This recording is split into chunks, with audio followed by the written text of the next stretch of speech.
And let's look at what the robots have to say. All right, we got this. What are the dangers? This is what I asked because I'm so smart and I ask good questions. It took me forever. Okay, what are the dangers of megachurch pastors as compared to smaller church pastors? So for me, on this show we talk a lot about megachurch pastors, and I do believe personally, it's me. You might say, Dean, like that's just the news and all of that. I don't know. The bigger the platform of the pastor, I think it's more likely for that pastor to mess up in some pretty severe ways. I think those things go hand in hand. That's been my experience. That is what my opinion is. And so I do think that there is inherent danger in the idea of a big platform and a bigger church, and compared to like a smaller church with a smaller platform where the pastor is more known in his congregation by more people, and usually there's a little bit more accountability. So I asked, what are the dangers of megachurch pastors as compared to smaller church pastors? And here's what the robot had to say. I'm using chat GPT. I know nothing. I know nothing about the differences between some of these AI things. I know some of them do pictures, some of them do like dialogue, and that's about it.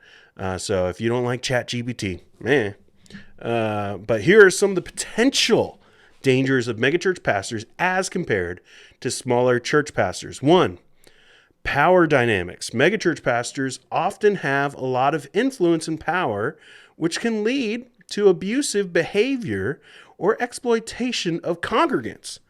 Look at the robot.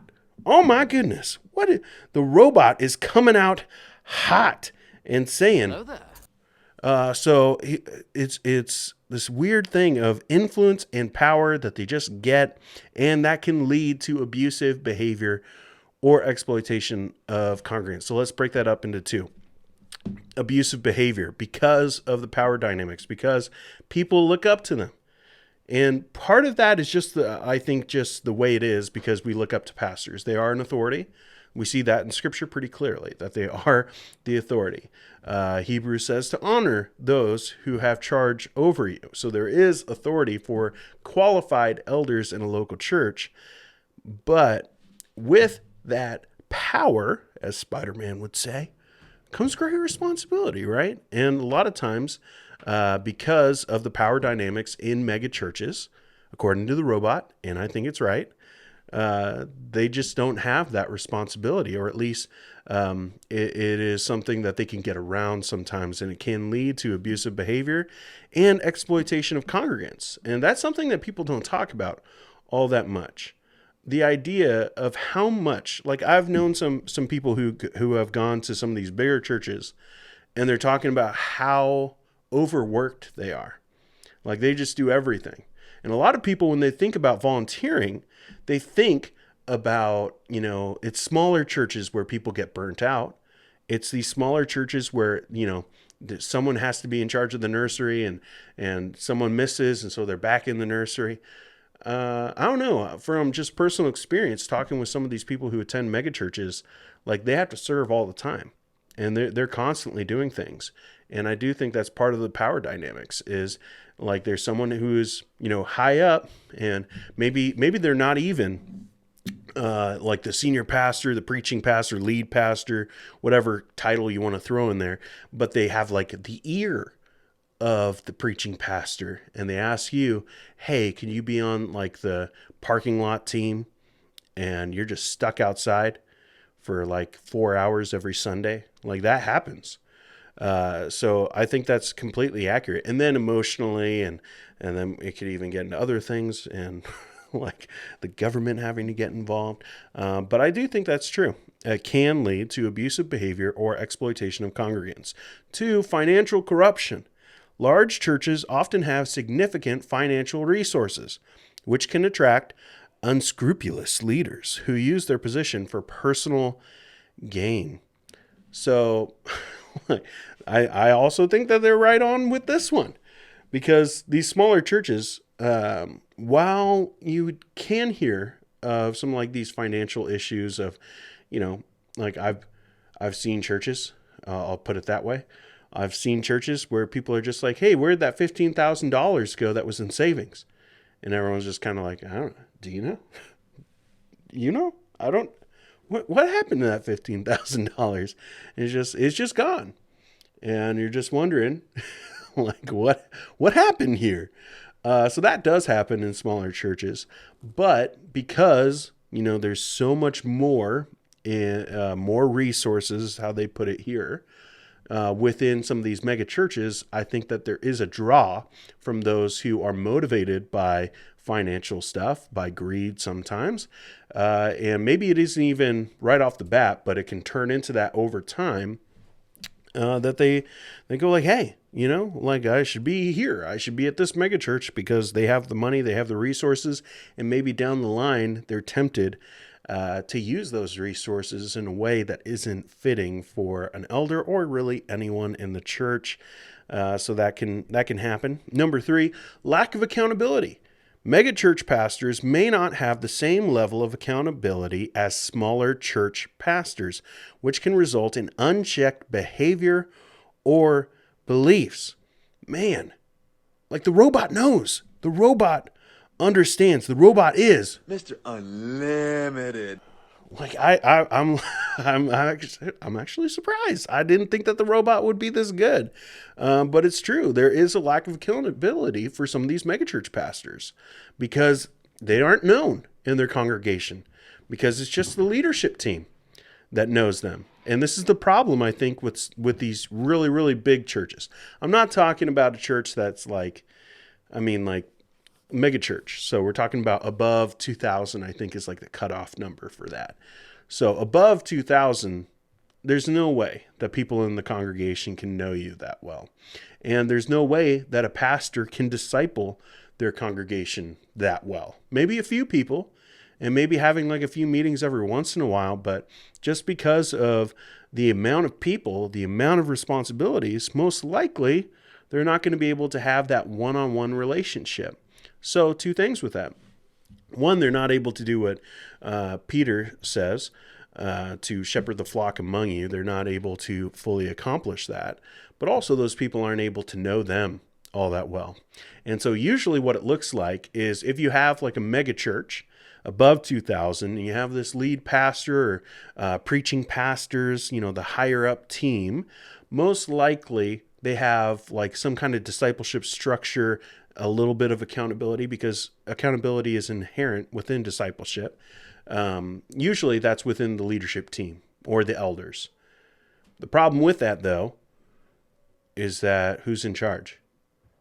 Like a lot of times, like these megachurch pastors essentially act as CEOs. It's why they use the language of CEOs, because that's the business world and that's kind of the world that they live in.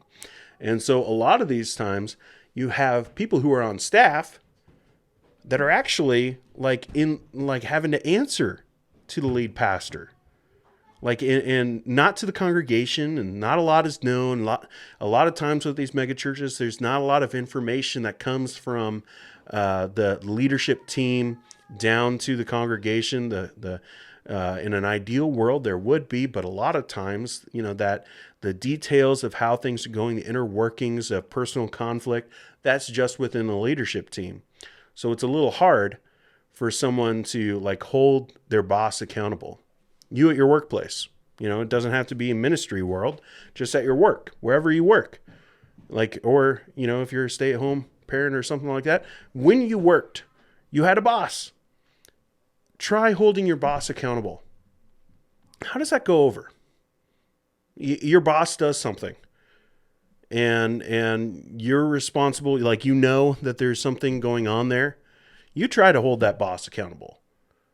How well is that going to go for you? Probably not so great, unless you have an HR department, unless you can go over your boss's head and talk to corporate, talk to some higher up. Most likely you can't do that. So it's not going to go over all that great for you. And in the ministry world, how do they go over that person's head? There's no one there. There's no one there. I mean, philosophically, theologically, it's Jesus who's there. But as far as someone you can go to and try to hold this senior leader accountable. There's no one to go to other than the church. And that's why you see sometimes these people write letters to their church once they leave saying, hey, this is what happened. It's one of the ways to try to get that accountability, but oftentimes it isn't heard. So I think that the robot gets it right. There is a lack of accountability with a lot of these mega churches, and like again, like look at the bottom here. Like this happens in smaller churches too.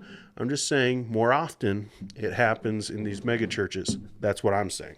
Number 4, shallow teaching. Wow, robot! I did not expect you to go there. Like I was expecting, like once I finally got it to like understand what I was trying to ask. I thought they were just going to be like, well, there's more people and so there's more opportunity. Shallow teachings. In order to attract and retain large crowds, some megachurch pastors may focus on more on entertaining their audience rather than delivering meaningful, thought-provoking teachings. Whoa. Like the robot. And they don't think I know a buttload of crap about the gospel, but I do. Robot knows some stuff. Yeah. So shallow teachings. Like, I mean, like we talk about some of the shallow teachings from some of these mega pastors quite often on the show.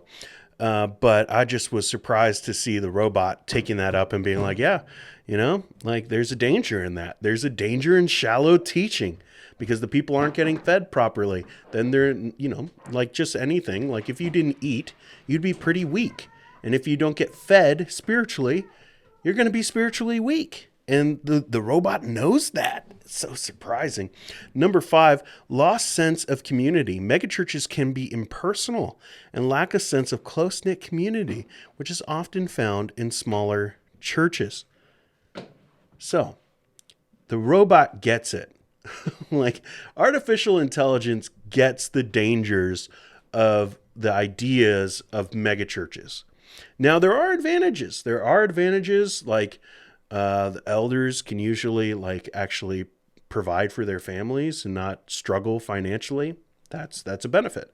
They could also support missionaries. They can do endeavors a lot more because, like the robot says, there are more significant financial resources. So there are some benefits of megachurches. Also, shared vision, shared mission, and if that mission is like really like moving, then they could reach people maybe even more efficiently than a smaller church. But reaching people and discipling them are very different, and the robot gets that.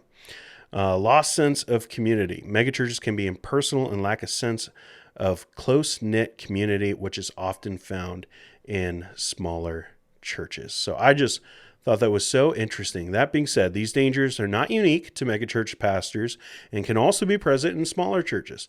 It's important for congregants to carefully evaluate the leadership and teaching of any church, regardless of its size. What do you guys think about that? What do you think about this robot being able to understand some stuff? It's interesting. Oh, yeah? Well, get your own YouTube then. Oh, hey! You made it all the way through the video. That's actually kind of shocking. Hey, if you did, that means that you probably like it, so might as well hit the like button, right? Also, you can go over here and click on a video.